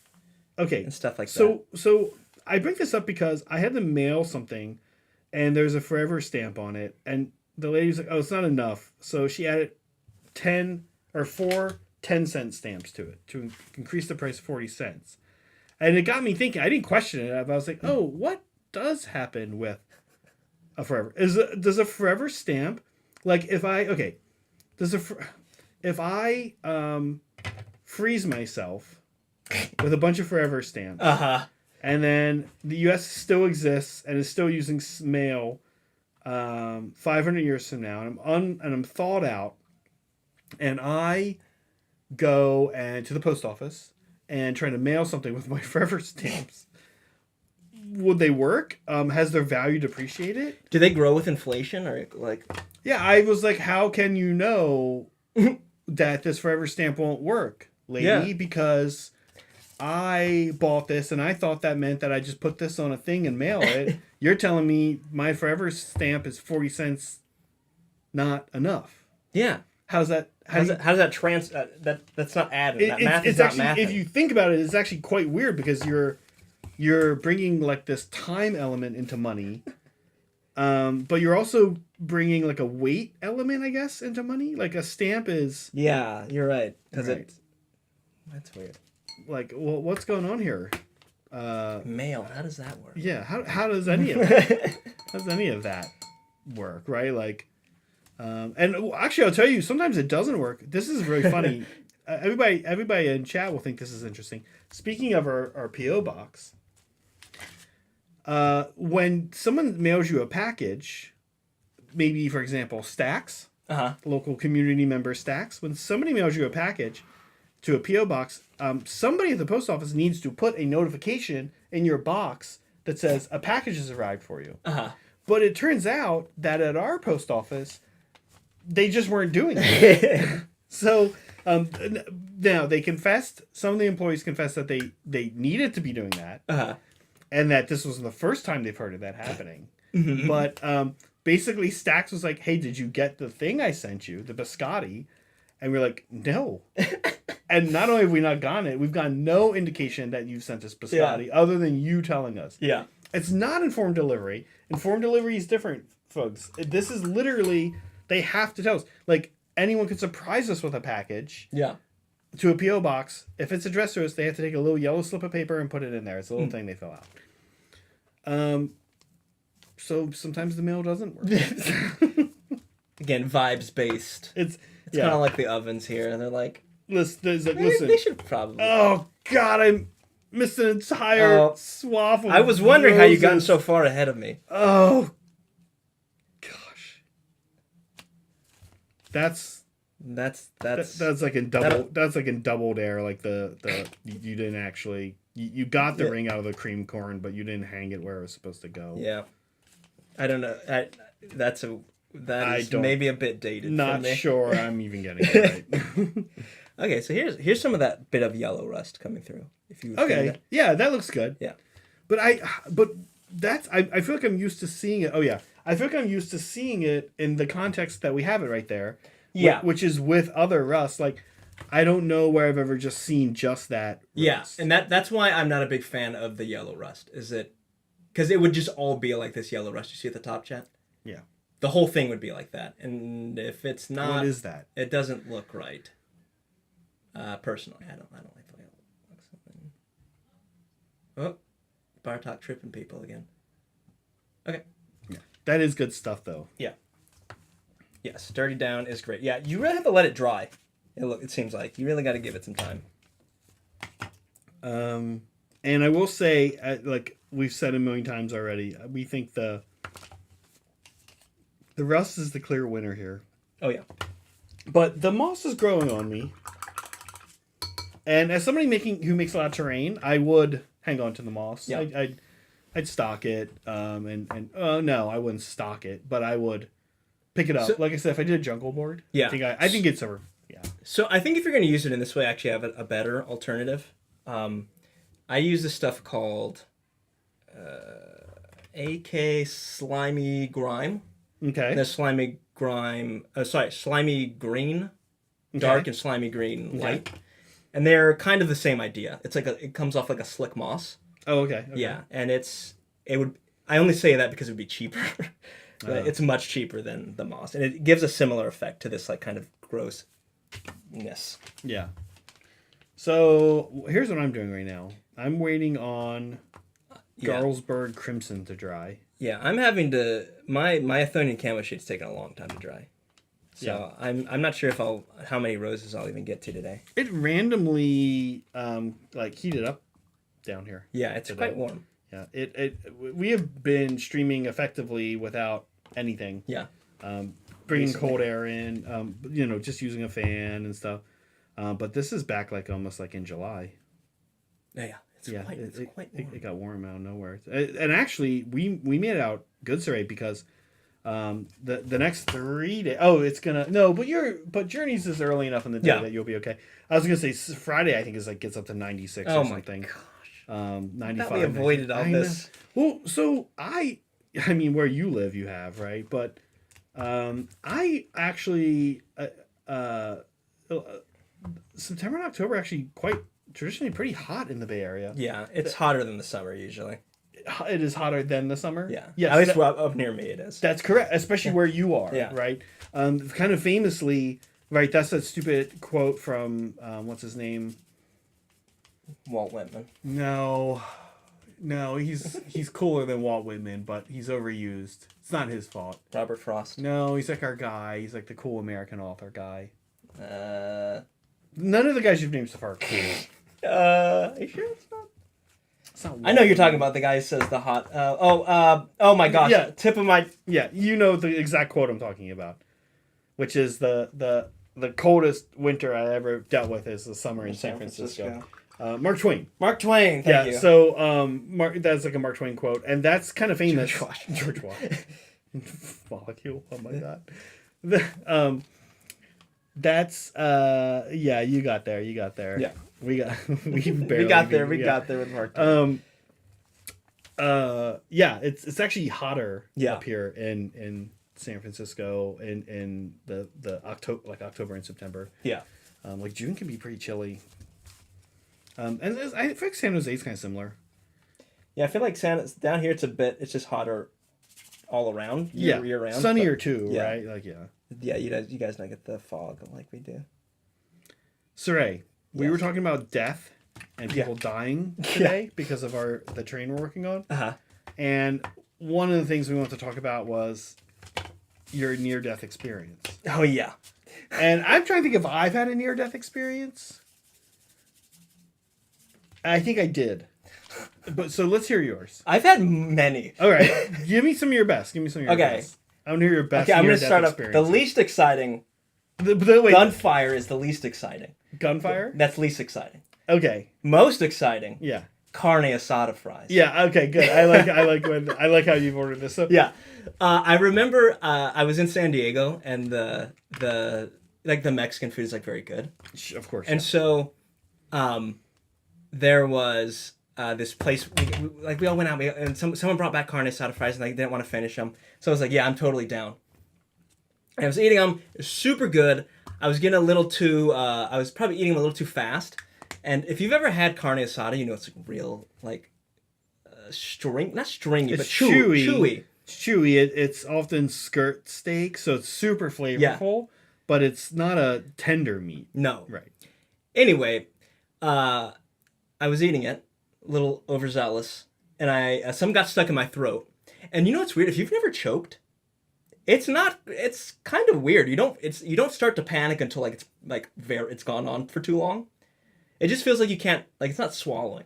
Anyway, I started choking on this piece of meat. That's gonna be I've had slightly. No, I don't think I've gone nearly as far as you've gone, but I have had a couple times where I'm like, and then it's fine. Yeah. I'm like, oh, this is. Yeah, I know what you're talking about. Yeah. You're like, oh, by the time it starts to be a problem, that's been in there for way longer than I think. That's gonna get taken out of context though. Also. Yeah. Anyway. So I'm sitting there not breathing, and my buddy looks over to me and he's like, "You all right?" I'm like, "No." He's like, "Oh, doesn't do anything," and I'm like, "Hold on, just let me try and clear it. I'm trying to clear it. It's not happening." And I'm like, I look over to him and I give him the head shake no. Mm-hmm. He's like, "Uh-oh." This is what he does. Just the lightest tap on my back. And I'm like, no, I'm choking for real. But again, the timing is all weird, right? Because he's just now stepping into the situation. Yeah. He doesn't realize you've been in it for 18 seconds. Yeah, exactly. No, anyway, we're further along. No. Yeah, and then so I'm like, okay, I stand up. Yeah. I'm sorry, also I need to point out, I'm in a room full of people. Okay. I'm in a room full of people. Okay. I stand up and I'm like, Yeah. And so my buddy, instead of doing the Heimlich, which you should do. Yeah. Yeah, this is all going to get taken out of context. It's fine. Choking on a piece of meat. It wasn't very big. Instead of doing the Heimlich maneuver, he just elbows me in the back. Did it work? No, not the first time. So he kept doing it. He just kept elbowing. This is military guy. Yeah, yes. So he's had the training for sure. Oh yeah, for sure. He's had first aid training, right? So everybody does. So so eventually he hits me so hard I don't know, he dislodges it. Okay. My back is really hurting. So I'm like, what are you doing? After I cough and I'm crying, my eyes are and I'm sawing in breath, Yeah. What is wrong with you? Yeah. Why are you doing that? And this is when I used to work out a lot more. Uh-huh. Apparently he did try to get around me. Yeah. But he couldn't get around my lats. So he couldn't get. I was like, well, you're supposed to go a little bit lower anyway. Or he couldn't get he couldn't get grip. Yeah. So that's that's bad. He kept elbowing me in the back. Oh, but here's the worst part. I'm recovering, and someone else in the room goes, "Doc, what are you doing?" Because turns out there was a corpsman in the room. Oh my god. And I look up, and he's just on his phone while I was dying. And he looks up, and he's like, "Oh, he's fine." Blue in the face, almost dead. So anyway, that's probably the most. What was the gunfire one? Just being. Oh, just. Being in a war zone? Yes. Also being in Richmond, California. Oh my gosh. Richmond, California is maybe a little more dangerous. I've been in a number of very close, I can think of two off the top of my head, should have been intense car crashes. One happened very recently, actually, this year in May. Ooh. Daminant from our community was in the car when this happened with me. It happened here in San Jose. This one would not have been killed anyone, I don't think, except it would have hit me. Uh-huh. And Meg was in the car with me, and we were just driving, and I kind of saw somebody that looked like they maybe were going to run a stop sign, and I didn't have a stop sign. Or it was a red light. They were going to run a red light at a green light. I was like, I think that person might run this light. Yeah.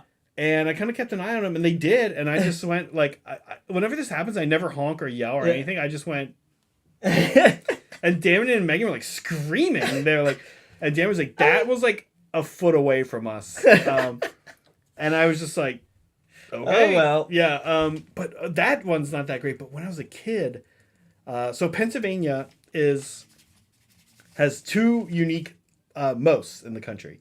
It has the most white-tailed deer in the U.S. It's also our state animal. Yeah. Pennsylvania is a very serious hunting state, but it's very well managed. And we haven't had wolves introduced back yet, right. So like the populations are still very, very out of control. And we also have, this is interesting, the most miles of road of any state in the country. You would not think that. No, definitely until you realize that, like, well, the whole country came from the Northeast. Yeah. New York was the most populated state in the U.S. until the late 60s, when California surpassed it. Yeah. And Pennsylvania is the gateway to the South. Yeah. Right? It sits right. It's literally called the Keystone State when it was a 13 colony, right? So it has road, if you want to go to New England and Midwest, you got to go through Pennsylvania. If you want to go from New York to the South, Pennsylvania. You want to go to the West Coast, you're going through Pennsylvania, right? If you're anywhere in there. So meanwhile, on the West Coast, like, there's so much empty space. Yeah, it's like a lot of big straight roads. Yeah, right. So that means we have a lot of people hitting deer. Yeah. And when I was a kid in high school, my buddy and I were driving back super late at night. We were just driving back, and it was like a cartoon. We were just talking. And then all out of nowhere, we just saw, like, it was like a ghost just like right in front of the car. And we saw it. I was in the passenger seat. We didn't see it until it was past. And we both just screamed. But like any one thing, and why that kind of matters is it was right in front of our school. And this story is off the rails. But speaking of this rail, actually, there's this weird thing at our school where you cross the school to go down to the field hockey soccer field. Mm-hmm. Field hockey being I'm telling the story like a train, like an old man train person. I was going to say field hockey being a very East Coast sport. Anyway, you cross and there's a guardrail, and this dude in our community had this crusade to get rid of that guardrail because he was like, look, like the kids cross and they have to sit there while cars are flying by and like try to climb over this guardrail. Mm. So they just taking that guardrail out. But the problem with that is that as a motorist, if you flip, you were going down like this crazy hill. It wasn't like a cliff, but anyway.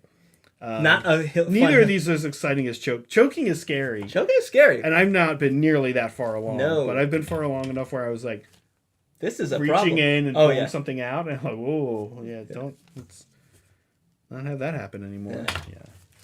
I think another one. This is also not as exciting. This was more just like, oh wow, we almost died. I was going on a camping trip, and we overpacked the car. We got lost, right? Okay. So the car, we pull over the side of the road, and we're like, oh, we got to turn around. So we're in this Prius. I'm not driving. A friend of mine's driving. Pulls up, backs up, and then we hear, like there's not hit something, but like the car dropped. Like, uh-oh. You felt, okay. We get out. Yeah. We're on the edge of a cliff. Oh, you brought this up to me before. Right? We were this close to reversing off a cliff. Oh. In the middle of the night, too. Like, no one would have seen us. No one would have found us. That's scary. Yeah. So don't overpack your cars, people. Make sure you know what you're doing when you're backing up. Do you ever watch like those videos of like the crazy roads in South America where people are like inching by each other? Yeah, on like the right on the cliff sides. It's like, guys, come on, just get someone out. Get someone on the other end to tell you what. Wherever you're at, who's the president? Come on. Get these. At least get a guy with the walkie-talkie to be like, all right. You guys come and then you put the stop sign up. I've seen them do that with like huge trucks. Yeah. I've seen them like kind of orchestrate it, but like there's plenty of videos that people take where it's like just two normal cars trying to like make it work. Listen, if it's hitting your car or going over the cliff, I'm hitting the car.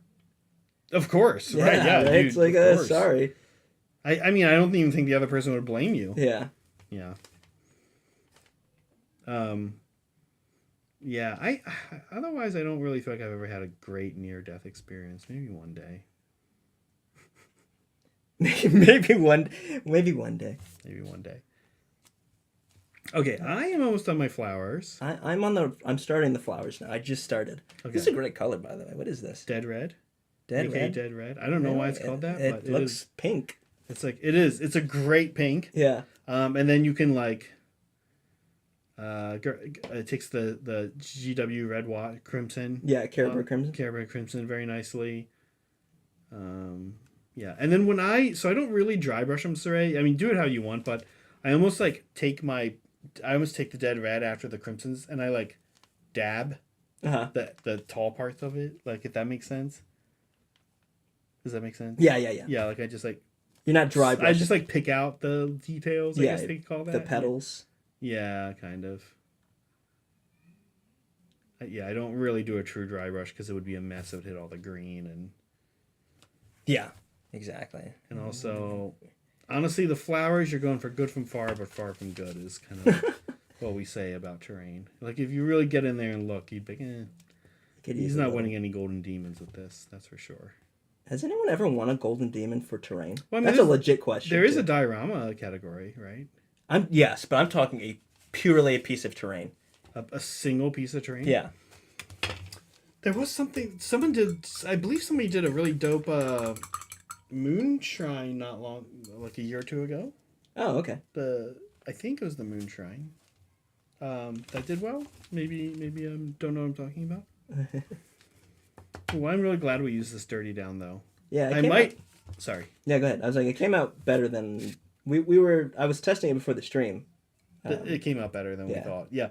These ones that I've already done, I did like a silver, but I might go back and just put it in that too. Because it is kind of what is it? Evocative? Invocative. Invocative? I thought it was evocative. Is it evocative? I think it's evocative. Evocative. Evocative? Evocative. Especially like it looks super cool with the roses. Mm-hmm. It looks good. I may or may not actually hit some of the rose petals with a little bit of moot green very carefully. Yeah, just to clean them up. Clean them up, define things a little bit and just give them a little bit. Did I say rose petals? I mean, the leaves. Oh, the green. Green, yeah. I might, because I do want the flowers to pop. Maybe I won't. I don't know. Because I want the flowers to pop on the green, right? Like over top of it. Mm-hmm. But, yeah, I don't know. Is this a rose? Right. That's what I'm telling you. Wait, are you asking in general what kind of flower it is? Or like... No, there's a specific one that I know, I can't. It's a little hard to read, right? Yeah. Which is unusual for Games Workshop models, but this, I think, is like old enough. Yeah, and it's like not super crisp. I think I saw 2008 or 9 on the year for this. Okay, I got it. On the sprue, I think. But one of these I have 2 boxes of these that we're working on. One came from KK, mm-hmm. and the other one I bought at GW. You did not miss fan stuff, Broken Chef. No, we haven't done. We're gonna just hop about in time in, though. In a minute or two. The other one I got from GW at Vegas at their store. Oh wow, okay. Let's actually do fan stuff now because we do have, I think, a couple more than usual today. Okay. So here we go. Okay, we have some cool stuff. And while this is happening, I'm going to be. I know why this isn't working. I'm trying to use the mouse to go over to the Stream Deck, but actually, all I have to do is press the Stream Deck button. So while this is happening, I'm actually gonna start getting the flocking ready as well. Right. So this is Hugin or Hugin, not sure. You want me to? You can prep. You wanna? Prep the water and stuff. I'll do that. You know how to do that. I know how to. I've done that before. This isn't your first. All right. Actually, you're gonna have to tell me the names though, cause Hugin. Hugin. Depends. Depends if he is where he's from. Yeah. Look, Is this a Stampa? I think so. Or I always forget. There's Stampas and then there's Gorkanot, Morkanot. We have to get ready for October. We're not. Oh my god. We're not setting a good. Yeah, we're not setting a precedent here. Whatever it is, looks great. Yeah. Obviously, like the whole thing looks great, but there's a bit of brass on there. Do you see it on the front? Like that beaten metal. Oh yeah, like hammered. Yeah, like hammered metal. It's really working. Yeah. Looking great. Yeah, thank you. Yeah, super cool. Hugin. Ooh, samurai orc. Yeah, so this is I have it here, brazen. Brazen. Yeah. Like a good samurai. So, look, everyone's getting into Orktober. We're missing it. I know. Yeah, this is great. We'll get there. Great choice. I'm going to go ahead and say this is not a GW model, but it still looks great. Yeah. Red samurai armor is working real well. Also, great teeth. Thank you. Yeah, this is very cool. The teeth are nice. Do you think they folded that steel for that choppa 1,000 times like a katana? Probably not. It's right. probably like a trash can. Oh, so Meg wanted to include, which I think was a great idea. This is Teeny Tiny Victories, Laura from... Yeah. And I don't exactly know what's going on here because I don't know knitting stuff. I don't do like knitting stuff. But it looks really nice. It looks great. Do you wear this around your neck? Is that what it is? I don't know. It looks great. I guess. I don't know. Well, it's really cool. It would be a completely inappropriate skirt.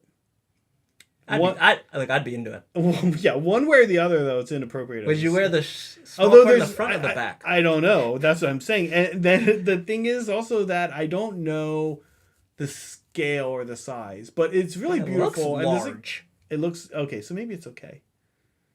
It looks big. Look at you. See, like there's like needles right there. Oh, okay. Yeah, it's really nice. Beautiful. So talented. Knitting is maybe what we'll get into instead of model training one day. I don't know. All right, I seen this. I was super impressed. This is my model to kill Cody. Mm-hmm. Reboot Gilliman. Yeah. Super cool OSL. Excellently executed. I'm curious if you did that by brush or by airbrush. It doesn't really matter because it's awesome and it's super well executed. You made me like this model because I do not like this model. No? But I think you did this paint job really, I don't know, it makes me think it's like way cool. I think he mentioned he's like kind of not that happy with it. Really? What are you not happy with about it? I think he said that. I don't know. I think it's... He's going to be... No, what are you talking about? I'm super happy. I can't remember what he said. No, I know, me too. I feel like there's something he didn't like about it that he was talking about in chat in Hobby Hang the other day on our Discord. But it is... I'm into it. I'm into it. All right. Yeah, super cool. Also great base. Is this our Beaking? We know this guy. This is Bryce. This is his test model for his Iron Jaws. Look, it's sick. You should go with it. Yeah. Yeah. There's not a lot to say. It's good. Bryce is a great painter. He's super fast painter. Yeah, he is. Yeah. Although I have to say, your Tyranids are yellow and black. Yeah, he's just doing like a yellow and black. I love yellow and black too. Yeah, that's like a Cire thing. Yeah, you could probably throw in some orcs in your Tyranid army with no one would notice. Yeah. All right. This is great. Yeah, it's great. Super cool. Loving the yellow. He's got a lot of stuff in gray plastic, built and primed. So maybe not gray plastic anymore. Ooh. He's got all the big pigs, or a few of them anyway. Super. You just pointed out the spear. Yeah, non-metallic metal with the rust. Super cool. Oh, that is cool. Yeah. I feel like that's the way I like to do non-metallic metal when I do it, which is rare. The inclusion of rust. Yeah, putting a little bit of rust to contrast the usually blue and gray hues. Anyway, yeah, looks super good. Also, orc model. Yeah. Hello. Chris likes to paint. We know this guy. Dang, and look at that. this is a speed paint. He said he wanted to see like what he could get done in 1 hour. Wow. Yeah, this is great for an hour. I mean, this is great for several hours. Yeah. But he's channeling for sure his inner El Miniaturista here. Right? Oh yeah, definitely. Yeah. Really great. I think, yeah, it's working really well. That pink glow on that OSL is insanely good. Yeah. Insanely good. These Dark Angels, I feel like they're Dark Angels. I guess it doesn't matter because Marines can be green no matter what. But great combo, color combo, pink and green work well together. Yeah. And just super well executed. Yeah, it is really nice. Soups. Yeah, he had so many pictures. It's like he got a lot done this week. So I had to pick one. He also has his new font.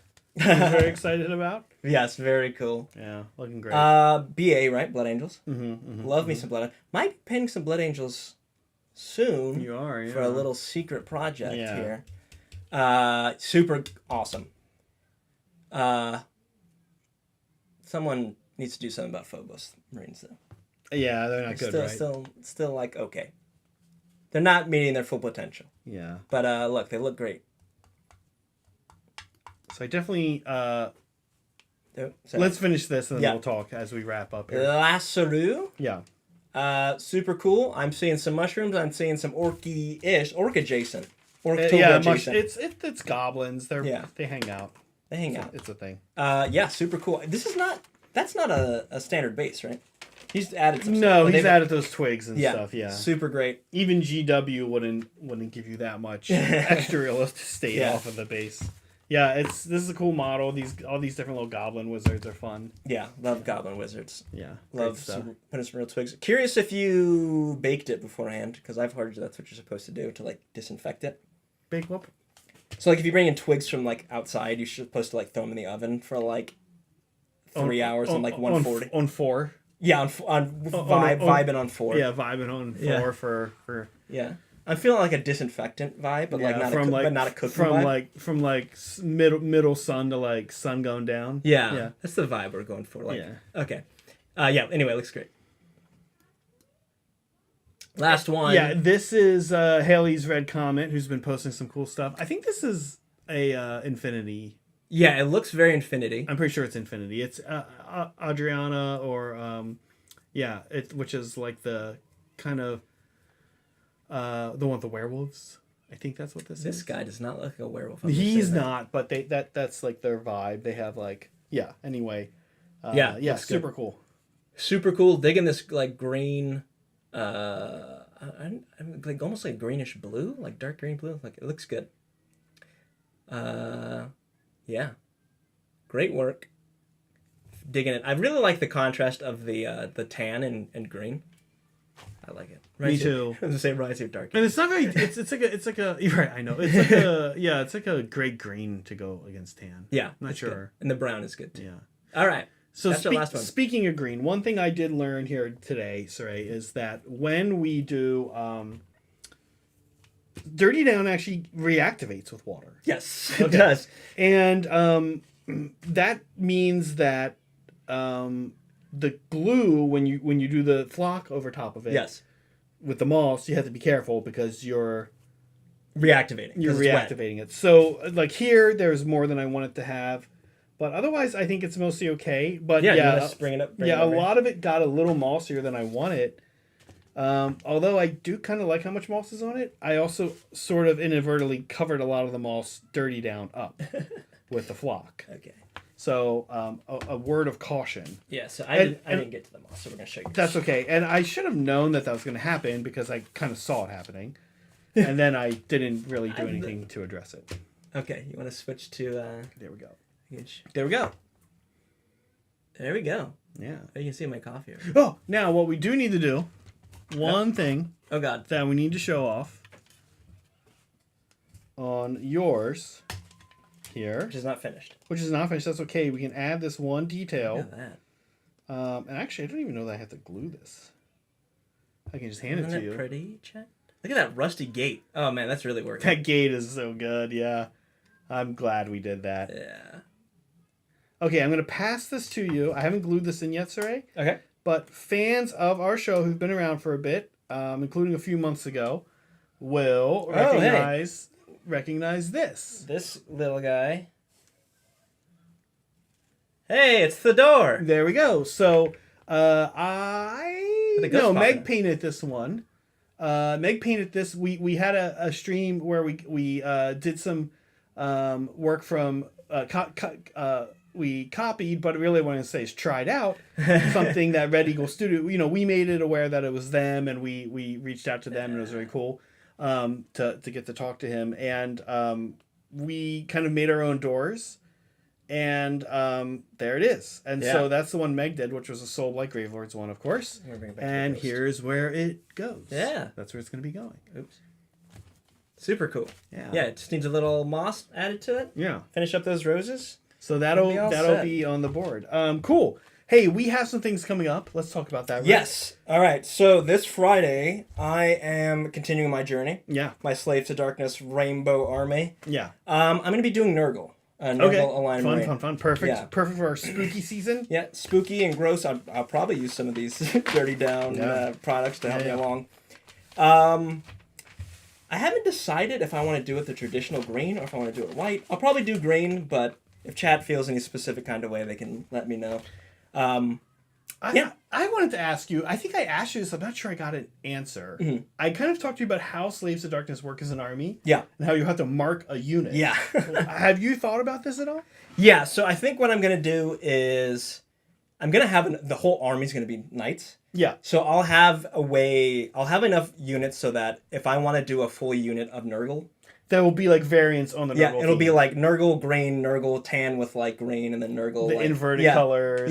Yeah, that's what I thought. The direction I thought you would go, which makes sense. Yeah. Like that'll look super cool. Mm-hmm. Like there will all kind of still be that color scheme. Yeah. But you can do wild stuff with the horses, and you can do wild stuff. You can do, each army other than Khorne, each god really has at least 2 colors. Yeah. Well, so I think what I'm gonna do for the Nurgle is, the Khorne alternate is gonna be bone in red. Yeah, that was a suggestion by several people in chat. Broken's doing Bone his in army red. like that. Yeah. Yeah. Awesome. That's and then that's Friday. Then Sunday, it's going to be me and Brett. We're painting wood. Mm-hmm. I don't know what I'm painting yet because Brett's supposed to supply the model. Yeah.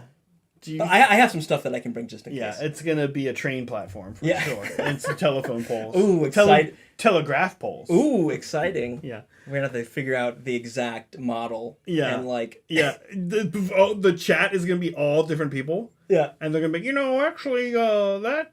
They didn't make that out of birch at the time. Birch wouldn't have been really available east of the Rockies during this time, actually.